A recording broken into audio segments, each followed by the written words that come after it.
first part is short. I wrote it when I was 7 years old. The second part I wrote after I dug up this poem a few months ago. So it's called Back in the Days. I wish I were younger, for now I am 60 years old. So I could run and play, for now I'm too weak. I wish I were younger, so I could be popular and the girls would like me. I wish I were stronger, so I could cast that big ulua pole out.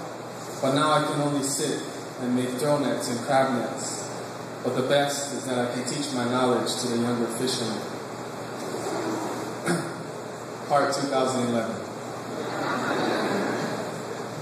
So sometimes I sit back and think back about back in the days when I was younger and spoke the words of a poet not even knowing it wasn't me, but something deeply ingrained in my memory that actually spoke through me. See, back in the days I had no fear, I just wrote what came naturally. Back then it was clear my soul spoke factually, and when I read that poetry now, I think, wow, I wish I were younger so I could write poetry again. But for now, I am too weak to speak. My mind, you see, it weeps for those days, those weeks or longer when I was younger and wasn't held back by fear when I was stronger and didn't have to hold back the tears. You see, back in the days, dreams came to me without weight, but now even they hesitate to come knocking on my door at night because lately those dreams and my mind have been getting into some pretty bad fights. And I've been waking up screaming instead of dreaming about the future. So I turn over and try to go back in the days when I was an artist, when my imagination was my motivation and my paintbrush was my mode of relaxation. Expressing emotions with each stroke, feelings I never spoke, but that spoke through my backyard creations.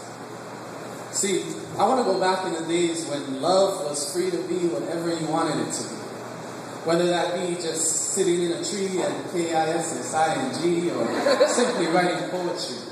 When first comes love, then comes passion, then comes life in a different fashion, wearing bare feet and hair deep brown with eyes matching the color of earth and reflecting the soft hues of sky like the ocean today and its tides. Falling in love back in the days had its lows and its highs, but it kept me constantly on the rise.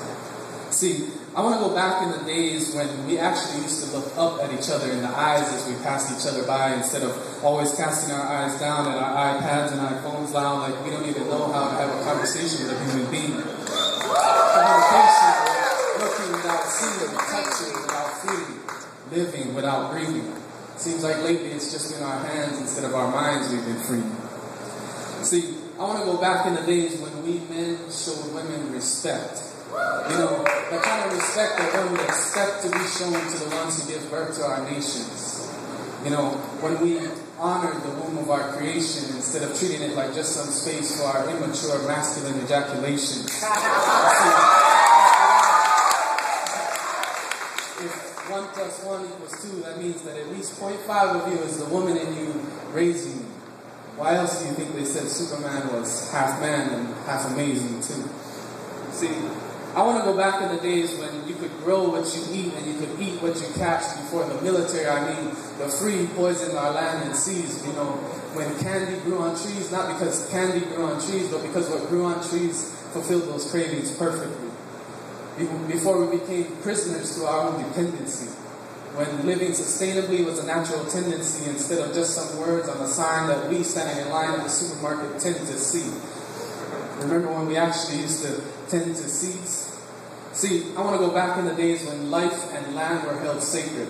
When we understood that our highest peaks were worth more than any amount of money that we seek, and that the knowledge they embody in themselves is founded upon a much more sophisticated pedagogy than any institution of astronomy today can try to sell.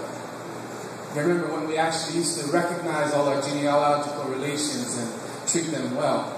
See, I want to go back in the days when ashes to ashes and dust to dust still meant that the ancestors we lay to rest in the earth wouldn't be disturbed just for the good of the masses and the buildings we lust to construct. As the ones who preach the same dig them up, and then their bones find themselves at the center of culture clashes instead of returning to the ashes, and then instead of becoming dust, they just collect it in boxes, on shelves, next to books like the Bible, quite a testament. See, I want to go back in the days when the night sky was where I went to gain perspective, and the ocean was where I went to get reconnected. Back in the days when I grew with each rain and my grandchildren did the same. You see, I want to go back in the days, so I'll just keep on walking backwards and talking back words that were taught to me, with my eyes fixed on what's past of me. You see, because everything happens cyclically, so the more we learn about our history, the less our future remains a mystery. So I'll just stick to my backwards ways, and perhaps I'll see you there sometime. Ikavama hope back in the days. Mahalo.